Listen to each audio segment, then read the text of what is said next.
황희찬의 프리미어리그 두 번째 경기 후토크 시작하겠습니다. 오늘은 편집자님께서 휴가하기 때문에 별다른 편집 없이 담백하게 영상 올릴게요. 구독해 주셔서 감사합니다. 울버햄튼이 또 졌습니다. 뭐 질 수도 있죠. 시즌 7이면서 패배야 뭐 한두 번 당하는 게 아닌 것이 축구기 때문에. 그런데 이번 패배는 좀 뼈아픕니다. 이 경기 열리기 전까지 울버햄튼의 리그 성적이 1승 3패였거든요.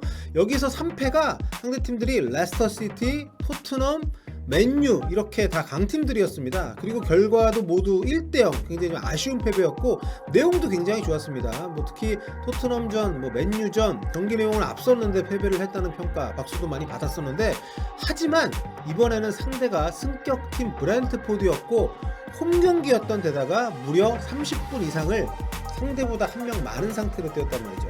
그런데 두 골차 패배를 당했으니까 한 골도 못 넣고 이건 뭐 보통 심각한 패배가 아닌 거죠. 그리고 여러분, 여기 기록 보시면 더 안타깝습니다. 점유율 크게 앞섰죠. 슈팅 숫자도 더 많죠. 그런데 보십시오, 유효 슈팅 또 빵개입니다. 경기 보신 분들은 아마 굉장히 공감을 하실 텐데요. 진짜 쓸데없는 장면들이 많았던 울버햄튼입니다. 이게 뭐냐면 열심히 드리블하고 열심히 공 돌리고 막 돌파해가지고 결국 박스 근처까지 가면 거기서 나오는 마지막 패스가 엉망이거나 아니면 마무리 슈팅이 터무니없이 빗나가거나 크로스가 엉망으로 가거나 뭐 이런 이전까지 모든 과정들을 다 쓸모 없어지게 만드는 상황들이 굉장히 많이 나왔습니다. 그리고 다른 걸 다 떠나서 상대팀 중앙 미드필더가 후반 20분에 퇴장을 당했단 말이에요. 그래서 추가 시간까지 30분 넘게 10명이 뛰었는데 이 팀을 상대로 유효슈팅도 한번 만들지 못하면서 마무리를 했기 때문에 아주 답답한 경기였다고 할 수 있는 거죠. 하지만 뭐 긍정적인 부분이 없었던 건 아닙니다. 특히 우리 황희찬 선수의 활약상이 있었고 이 부분은 굉장히 희망적이라고 보기 때문에 여기를 먼저 언급을 하고 정리를 하고 넘어가겠습니다. 이날 황희찬 선수 일부 예상과 달리 선발로 나오질 않았습니다. 울버햄튼의 라지 감독은 황희찬을 일단 벤치에 아껴뒀고요. 지난 주말 라인업을 그대로 꺼내들었습니다. 3백과 3톱, 그러니까 최전방은 트링캉, 히메네스, 트라우레 이렇게 3명을 그대로 기용을 했어요. 저는 뭐 이해할 수 있는 선택이라고 생각합니다. 그래도 이 세 선수의 기량은 준수하고요. 또 올 시즌 컨디션도 히메네스 빼고는 굉장히 좋았기 때문에 이 기존 라인업을 고수하는 것에 대해서는 저는 뭐 충분히 이해할 수 있다고 봅니다. 그런데 황희찬 선수가 생각보다 빨리 경기장에 투입이 됐어요. 팀이 전반에만 2골 먹고 버벅대다 보니까 라지 감독이 센터백 사이스를 빼고 황희찬 선수를 후반 시작과 함께 투입을 한 겁니다. 굉장히 공격적으로 기용을 한 거죠. 그래서 보시면 이제 전반전에 3-4-3이었다가 이렇게 4-2-3-1 포맷으로 바꿨습니다. 그러니까 2골이나 뒤져 있고 홈 경기인데다가 이미 3패나 당한 상태였던 울버햄튼 입장에서는 이 경기를 놓치는 거는 굉장히 끔찍한 시나리오였죠. 이렇게 후반에 황희찬 선수가 투입이 되면서 4-2-3-1 포맷에서 2선의 중앙을 맡았습니다. 대부분 중앙에서 시간을 보냈습니다. 뭐 간간히 오른쪽 측면, 측면에 빠져가지고 움직이는 상황들도 있었습니다만 대체로 최전방 공격수 아래에서 중앙 쪽에 위치한 경기를 펼쳤습니다. 그리고 굉장히 좀 인상적인 장면들이 많이 있었는데 이 오른쪽 측면, 이거는 진짜 보셔야 되는데요. 힐킥으로 상대 수비수 넘맥, 알까기를 매기면서 돌파해냈던 장면 정말 굉장했고요. 그 뒤로 골라인 따라가면서 크로스까지 시도를 했었죠. 또 그 뒤에 이제 후반 28분쯤에 박스 안에서 공 잡고 곧바로 180도 턴해가지고 타닥박하는 장면도 정말 경탄을 자아냈던 황희찬 선수였습니다. 그러니까 보는 재미도 있고 또 유용한 공격이 될 수 있는 어떤 그 툴로서 자신이 갖고 있는 기술들을 이 경기를 통해서 다시 한번 좀 많이 보여줬습니다. 지난 시합은 사실 시간도 좀 길지 않았고 이제 골 넣은 거에 모든 게 좀 묻혀버렸지만 이번 경기를 통해서 황희찬 선수가 뭘 할 수 있는지 그걸 좀 보여주었다는 점에서 일종의 아주 긍정적인 쇼케이스가 아니었나. 그래서 이번 시합을 패배하긴 했지만 울버햄튼은 전지적 황희찬 시점에 소득이 있었던 경기라고 제가 보는 이유입니다.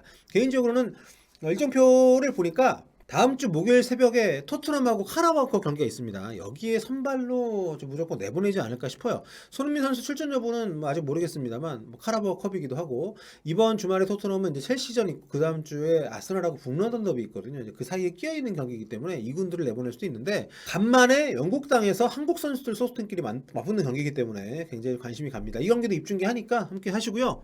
그리고 저는 지금 울버햄튼에서 황희찬 선수는 딱 윙어로 분류되는 선수는 아니라고 생각합니다.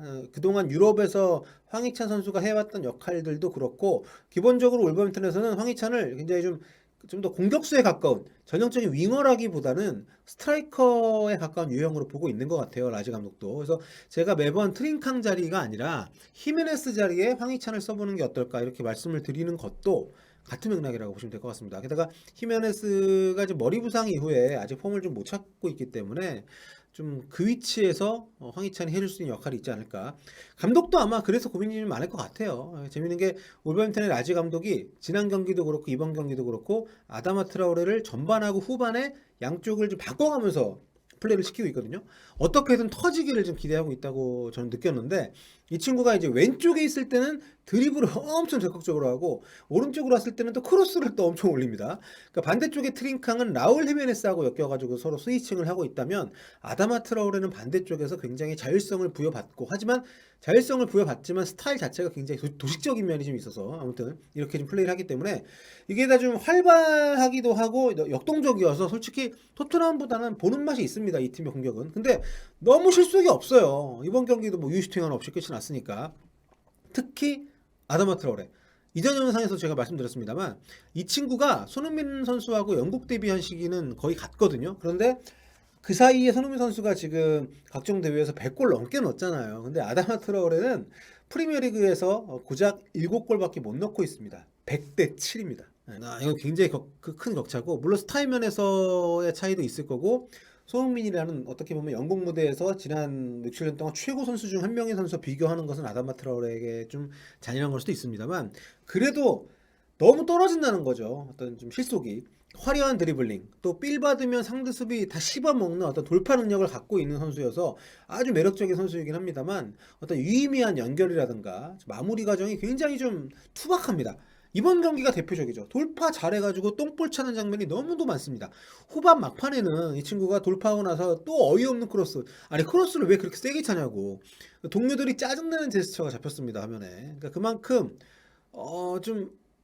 이게 터질 것 같은데, 하지만 지금 계속해서 그 상태에 머물러 있는. 제가 아다마 트라오레 토트넘 이어스 나올 때 오면 좋죠. 그런데 굳이 이 선수를 사올 필요 없다고 생각합니다 라고 얘기했던 것도 비슷한 이유예요. 오가른 액수가 너무 컸어요. 이 친구가 그동안 보여줬던 거에 비해서. 잠재력에 투자를 하기에는 또 그렇게 아주 뭐 어린 선수도 아니기 때문에, 그러니까 이 친구가 보여준 것에 비해서 저는 3천만 파운드 넘는 이적료는 좀 오버라고 좀 받고, 아무튼 지금 울버햄튼의 주전 3톱, 그리고 주전급이라고 할 수 있는 10번 이 포덴세 선수까지 해서 전부 능력이 좋습니다. 공격 자원들은. 황희찬 선수는 말할 것도 없고, 게다가 스타일도 다 다르기 때문에 정말 감독이 이 친구들을 잘 조합을 하고 어떤 경기 흐름에 맞춰서 전술적으로 잘 이렇게 다뤄만 준다면은 굉장히 잠재력이 있는 팀이거든요. 근데 문제는 원래 골을 몰아서 넣어주고 있던 이 라울 히메네스 선수가 이제 부상 이후에 좀 많이 약해지면서 꼭지점 역할을 하는 선수가 좀 약간 흐물흐물해지니까 전체적으로 이 구성에 힘을 못 쓰고 있다는 겁니다. 그래서 저는 이 황희찬의 가세가 이 팀의 굉장한 플러스 요인이 될 거라고 봤던 거예요. 공격 4자리 다 볼 수 있죠. 또 어디에 세우든 기본적으로 아주 꼴문지향적인 선수이기 때문에 잘만 적응을 하면 중앙에서 상대의 어떤 그 수비 라인의 균열을 낼 수 있는 선수고, 그 틈에서 뭐 트링캉이나 아다마 트라오레가 침투도 할 수 있고, 또 지금 아직은 폼이 올라오지 않긴 했지만 히메네스 선수도 중앙에서 타겟맨으로서 본인이 포스트 플레이를 어느 정도 해주는 선수이기 때문에 이 조합이라면은 황희찬 선수의 가세가 정말 폭발력이 있다고 저는 봤거든요. 여전히 그런 생각 변함이 없고요. 시간이 좀 걸리긴 하겠습니다만, 다만 그 초창기에 울버햄튼이 황희찬을 어떻게 쓸 것인가, 선발로 낼 것인가, 아니면은 윙어로 쓸 것인가, 중앙에 박을 것인가, 아니면 최전방에 정말 낼 것인가, 이 부분이 저는 굉장히 황희찬 선수의 빠른 적응 여부와도 연관이 된다는 측면에서 굉장히 중요하다고 생각을 하고요.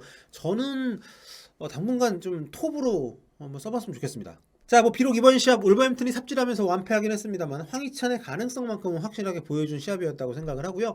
패스가 제때 들어오지 않았지만 수비벽 사이에서 침투도 좋았고, 또 좁은 공간에서 당황하지 않고 공을 소유하고 지켜내고 탈압박까지 해내는 장면들을 보여줬기 때문에 저는 이게 다 유럽 벌써 8년 차거든요. 황희찬 선수가 8년 차 이 짬에서 나오는 바이브라고 생각을 하고요. 적응 과정에서 부상 같은 돌발 말씀은 없다면, 감독이 이 선수에게 충분한 출전 시간만 준다면은 저는 주전 자리 빠르게 차지할 수 있을 거라고 봅니다.